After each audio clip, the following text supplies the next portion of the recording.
Oke, assalamualaikum warahmatullahi wabarakatuh. Bapak Ibu, nama saya Abdurrahman Adnan.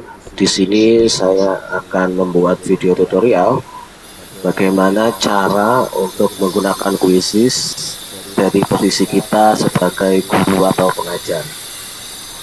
Nah, ini saya mulai dulu dari halaman awal dari quizzes.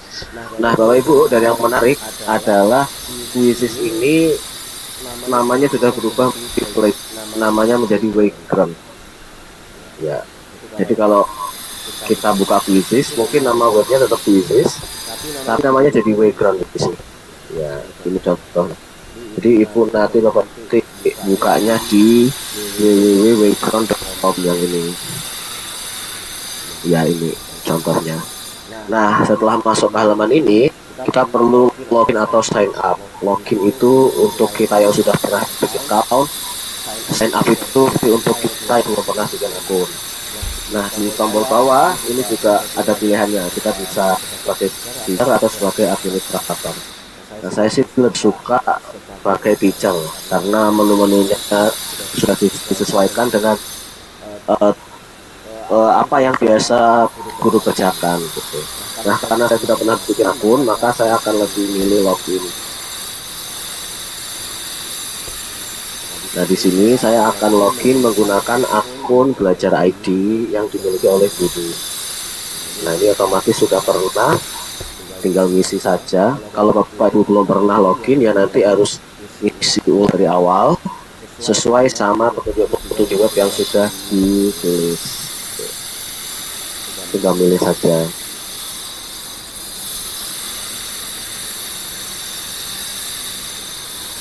Nah, ini setelah masuk tampilannya akan berubah seperti ini. Ada beberapa menu, ada explore, library, reports, classes, accommodation, sama Wayground AI. Nah, untuk yang pertama dulu explore. Explore ini adalah tempat di mana di mana bapak ibu ini bisa mengeksplor atau mencari kuis-kuis yang sudah pernah dibikin oleh guru-guru atau administrator lain. Gitu, misalkan saya mau cari kuis tentang informatika, misalkan. Perlu Bapak Ibu ingat bahwa ini kuisis ini dipakai oleh seluruh dunia, jadi bahasanya kalau bisa pakai yang bahasa Indonesia waktu carinya supaya sesuai dengan apa yang kita mau. Ini contohnya ada 26,2 ribu ini kalau karya kuisis. Ada 26,2 ribu asesmen yang ada judulnya informatika yang sudah pernah dibikin oleh guru-guru lain di seluruh dunia. Dan di sini juga ada yang berbentuknya bukan assessment tapi pelajaran. Ada juga yang video interaktif, yang flekar dan lain-lain. Ini Bapak Ibu tinggal pilih mana yang kira-kira yang paling sesuai. Nah, karena misalkan kalau saya mau cari yang bentuknya kuis, berarti cari yang assessment. Kita cari yang ini saja. Nah, misalkan mau nyari yang kelas 8, saya mau cari kuis kelas 8 gitu. Ya, kita tinggal cari ke bawah saja. Mana ya?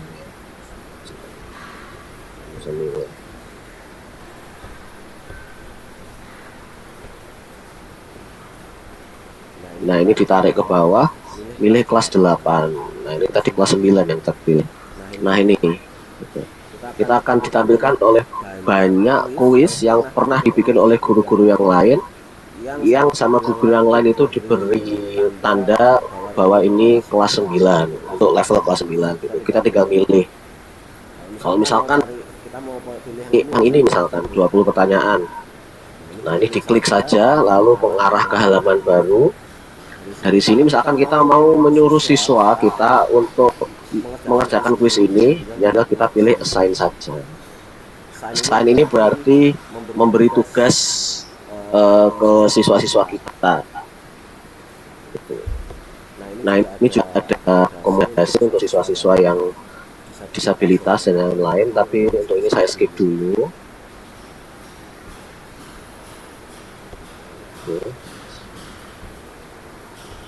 Nah, ini kalau misalkan Bapak Ibu sudah pernah nyambungkan kuisis ini dengan Google Classroom akan sangat mudah karena nanti kelasnya akan muncul di sini. Nah, ini you have 12 classes, artinya saya ini sudah pernah saya istilahnya saya kaitkan dengan Google Classroom. Lalu Google Classroom saya punya 12 kelas, makanya muncul 12 kelas yang saya punya. Nah, ini kalau sudah ada Classroom-nya. Kalau misalkan belum ada, ya tidak apa-apa. Tidak perlu di-assign atau ditugaskan ke sebuah kelas. Yang penting nanti Bapak Ibu bisa copy paste linknya gitu. Nah, sekarang kita lanjutkan dulu. Kalau misalkan tidak di-assign ke sebuah kelas ya, ini bisa atur deadline 1 hari dari sekarang atau 1 minggu dari sekarang, atau bisa di games.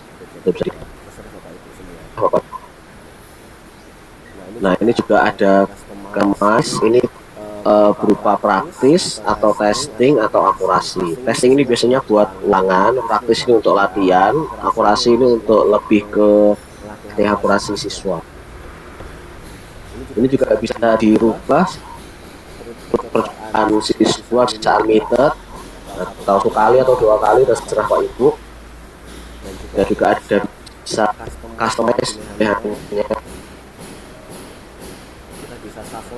kita fokus artinya kita pertanyaannya shuffle atau kita bisa aja opsi jawabannya dan lain-lain untuk kita assign.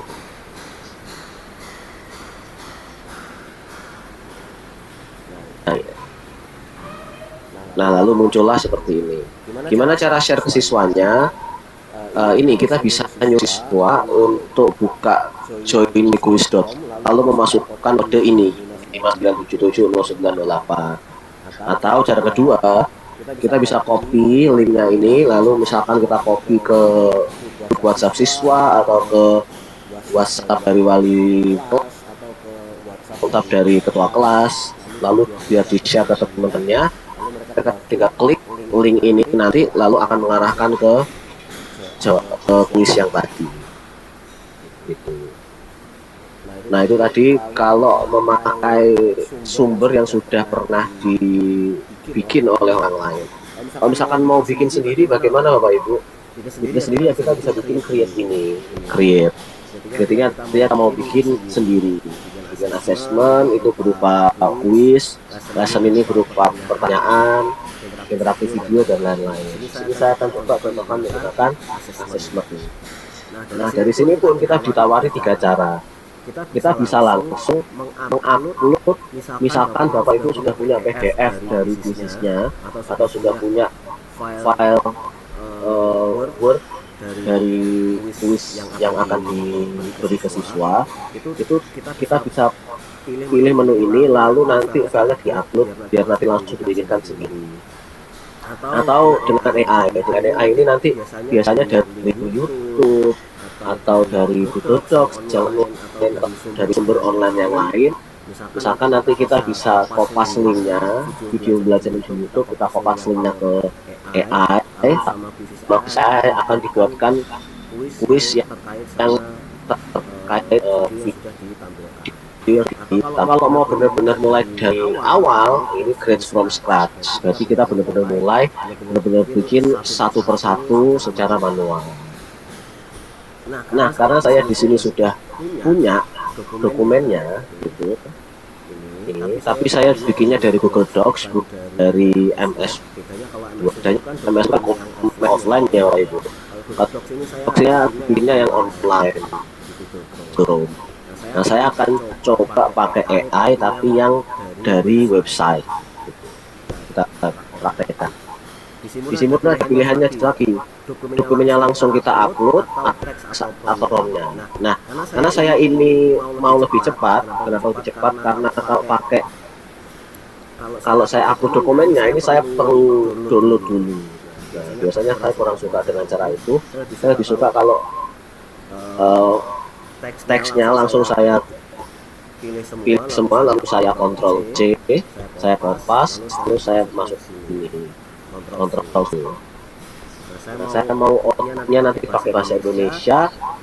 Jumlah pertanyaannya otomatis, maksudnya dengan otomatis sama yang sudah ada teksnya. Kalau di sini di teksnya saya tulis 10 soal, ya nanti bikinnya 10 soal.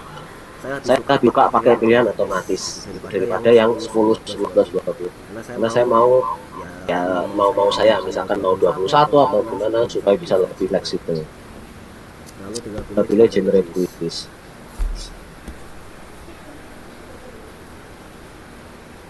Biasanya ini nanti waktunya masih nunggu dulu, tidak langsung jadi ya, karena ini AI-nya sedang memproses sekitar 2-3 menit. Nah, ini malah sudah selesai. Semakin jelas Bapak Ibu dokumen aslinya atau teks yang diupload ke AI-nya, maka semakin mudah cepat pekerjaan AI untuk membuat kuis yang sesuai sama kemauan kita. Nah, ini sudah mirip-mirip nih. Pertanyaannya akan muncul benar-benar persis sama yang kita tulis di sini tadi. Ini emang saya bikinnya emang lengkap, mulai dari awal ini saya multiple choice supaya AI itu sudah tahu bahwa ini nanti saya mau multiple choice. Kuncinya juga saya beri, pertanyaannya juga jelas, jadi bentuknya sesuai sama yang mau. Yang kedua langsung fill in the blank ini. Kenapa bisa kayak gini? Karena saya di sini di dokumen aslinya sudah saya deskripsikan secara detail bahwa nomor saya mau fill in the blank. Kalau misalkan tidak ada kayak gini, apakah bisa? Ya bisa, tapi kemungkinannya akurasinya kurang. Maksudnya akurasinya adalah mungkin kita mau nomor 2 itu fill in the blank, tapi quiz AI-nya membacanya otomatis yang muncul multiple choice atau pilihan ganda. Nah itu mungkin kita harus edit. Apakah ini bisa diedit juga? Bisa. Jadi harus langsung dipublish juga. Kita edit juga bisa. Jadi kita taruh ke atas. Tapi yang pertama kita harus publish dulu. Terus nanti pertanyaannya loh, tapi kan misalkan Bapak Ibu guru mau mengubah sesuatu, misalkan tadi hasil dari AI-nya masih ada yang kurang sesuai, apakah bisa diedit? Ya bisa, tapi tetap harus kita publish dulu, baru kita pencet tombol edit, baru kita edit. Di sini kita bisa edit. Ya minimal pekerjaan Bapak itu tidak benar-benar ditulis dari awal nomor 1 sampai 10, kita kompas semua masuk ke ketika AI, minimal kalaupun ada salah minimal sebanyak pekerjaannya tidak sebanyak kalau kita bikin benar-benar nomor 1, nomor 2, bikin 1 per 1 seperti itu. Ini adalah salah satu fitur atau yang namanya sekarang Wavegron atau yang menurut saya berguna, yaitu Wavegron AI atau sisi. Kalau kita mau edit, ya tinggal edit di sini saja. Yang kedua, kita mau rubah bukan jadi fill in the blank, kita mau rubah menjadi subheader. Ya terserah Bapak Ibu. Menurut Bapak Ibu ini menurut saya itu saja tutorial bisnis dari saya. Jika ada lebihnya saya mohon maaf. Wassalamualaikum warahmatullahi wabarakatuh.